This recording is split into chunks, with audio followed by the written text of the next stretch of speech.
Welcome to the Tristan channel, your gateway to a world of fascinating subjects ranging from folklore, history, sci-fi, and the paranormal to film entertainment. Here we explore all kinds of captivating topics that will leave you intrigued and eager for more. Delve into the depths of ancient myths and legends, unravel the secrets of historical events, immerse yourself in the realms of imagination with sci-fi wonders, and explore the unexplained mysteries of the paranormal. Join us on this exciting journey, where we bring you the best of folklore, history, sci-fi, and the supernatural, all wrapped up in the enchantment of film entertainment. Stay tuned for enlightening discussions, thrilling narratives, and endless possibilities as we unravel the unknown together. This is the Tristan channel, your doorway to a world beyond imagination. Hi there. If you think the lessons have ended, so to speak, then you'll be wrong. What if Ragnarök is a warning, not a prophecy? When most people hear the word Ragnarök, they imagine the end of the world. A great battle. Gods fighting monsters. The sky splitting apart. The seas rising. The death of Odin. The fall of Asgard. The destruction of everything that exists. For centuries, Ragnarök has been understood as the Norse apocalypse, the final destiny of gods and men, an unavoidable fate written in the fabric of existence itself. But what if we have been looking at Ragnarök the wrong way? What if Ragnarök was never meant to be a prophecy? What if it was meant to be a warning? Not a warning about wolves, giants, and gods. A warning about us. The end does not begin with the battle. One of the most important things to understand about Ragnarök is that the world does not end in a single day. The final battle is only the conclusion. The true beginning of Ragnarök occurs long before the first sword is drawn. The seeds are planted generations earlier. Trust breaks down. Fear grows. Relationships fail. Old wounds are ignored. Enemies multiply. The natural order begins to unravel. Eventually, the collapse becomes impossible to stop. This is not merely the story of gods. It is the story of societies. Throughout history, civilizations have rarely fallen overnight. They decline through countless small decisions, small divisions, small acts of fear, small failures of leadership. The final collapse often arrives long after the foundations have already begun to crack. In that sense, Ragnarök feels remarkably familiar. The fear of Odin. Consider Odin, the wisest of the gods, the seeker of knowledge, the ruler of Asgard. Odin spends much of his existence preparing for Ragnarök. He sacrifices for wisdom. He gathers warriors. He searches endlessly for answers. Yet there is a tragic irony hidden within this story. Many of the actions he takes to prevent Ragnarök may have actually helped create it. He fears Fenrir, so Fenrir is bound.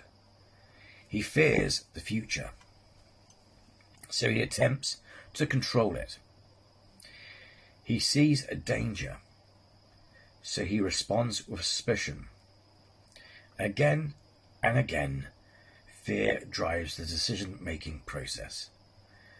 This is not merely mythology. History is filled with leaders who feared disaster so much that they created the conditions for it. The lesson of Odin is simple. Fear may reveal danger, but fear alone is a poor guide. The loneliness of Loki. Then there is Loki, the outsider, the trickster, the one who never truly belongs. In both mythology and modern storytelling, Loki's journey is deeply connected to identity and belonging. He is useful, valuable, powerful, yet he often remains on the outside looking in. Over time, trust erodes, resentment grows. The distance between him and the gods widens. Eventually, the relationship breaks completely. Loki reminds us of something many societies forget. People need belonging. Communities need belonging. When individuals feel excluded, ignored, or rejected, divisions begin to form. Isolation becomes resentment. Resentment becomes conflict. Conflict becomes fracture.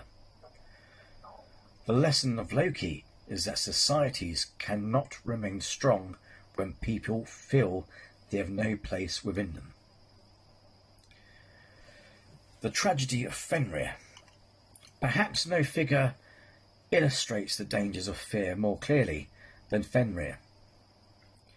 The giant wolf is feared from birth, not because of what he has done, because of what he might become. The gods see a threat. The gods see prophecy. The gods see destruction. Eventually, they deceive him, chain him, abandon him, and in doing so, they create the enemy they feared. Whether Fenrir was always destined to become a monster is impossible to know. What matters is the question the story forces us to ask. What might have he become if he had been treated differently? This question extends far beyond mythology. How often do people judge others before they truly know them? How often are individuals labelled, excluded, feared, or mistrusted? How often do societies create enemies through the way they treat those they fear? Fenrir's story is not merely about a wolf. It's about the consequences of deciding someone's future before they have the chance to choose it themselves.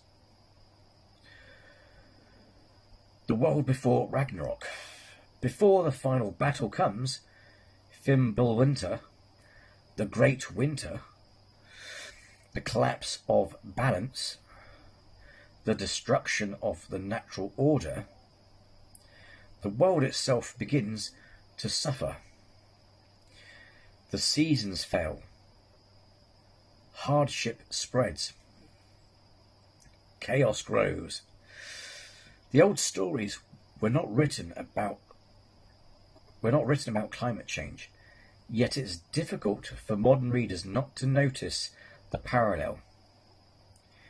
Humanity possesses immense power, the ability to shape the world around us, to build, to destroy, to preserve, or to consume. The Norse myths repeatedly reminds us that actions have consequences. Ignore those consequences long enough, and eventually the world begins to respond. The lesson remains as relevant today as it was 1,000 years ago. We are not separate from nature. We are part of it. When balance is broken, everyone pays the price. The cycle of conflict. Ragnarök is often remembered as a war, but war is not its cause. War is the result. The true cause is generations of unresolved conflict. Old grievances, old betrayals, old wounds, fear, pride, hatred. The final battle simply reveals what has been building up all along. History teaches the same lesson. Wars rarely appear without warning. They emerge from years of division, years of distrust, years of people choosing victory over understanding. The battlefield is merely where the consequences finally become visible. The modern Ragnarök, perhaps the most unsettling aspect of Ragnarök, is how easily it can be recognized in the modern world. When societies become divided, when minorities are treated as threats rather than neighbours, when people are judged for being different, when fear becomes more powerful than compassion, when the leaders seek control instead of understanding, when communities stop listening to one another, when the environment is treated as expendable, the foundations begin to weaken. No single event causes collapse. It emerges from countless smaller choices. The end is rarely sudden. The end is usually gradual. Until one day everyone wonders how things become so broken. The hope hidden in the myth. And yet, despite all its darkness, Ragnarök contains hope. This is often forgotten. The story does not end with destruction. A new world rises. Life continues. Humanity survives. Some gods survive. Not a good way. The cycle begins again. The Norse people understood something profound. Endings and beginnings are often the same event viewed from different perspectives. The purpose of Ragnarök is not despair. The purpose is reflection. It asks us to consider what kind of future we are creating. It asks us whether we are learning from our mistakes. It asks us whether we are building bridges or walls. It asks us whether fear or wisdom will guide our choices. The real lesson of Ragnarök. Perhaps Ragnarök is not a prediction of the future. Perhaps it is a mirror, a story that reflects humanity back at itself. Odin teaches us about the dangers of fear and control.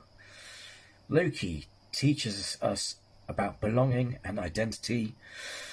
Fenrir teaches us about the consequences of judging others by our fears. Together, they reveal the deeper meaning of Ragnarök. The end of the world does not begin with monsters. It begins with choices.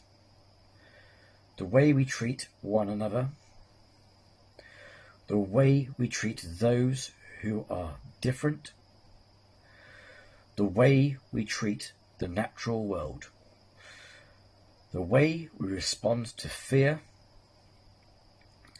Every generation faces its own version of Ragnarök. Every generation decides whether it will repeat the mistakes of the gods or learn from them. Final thoughts. So what if Ragnarök is not a prophecy?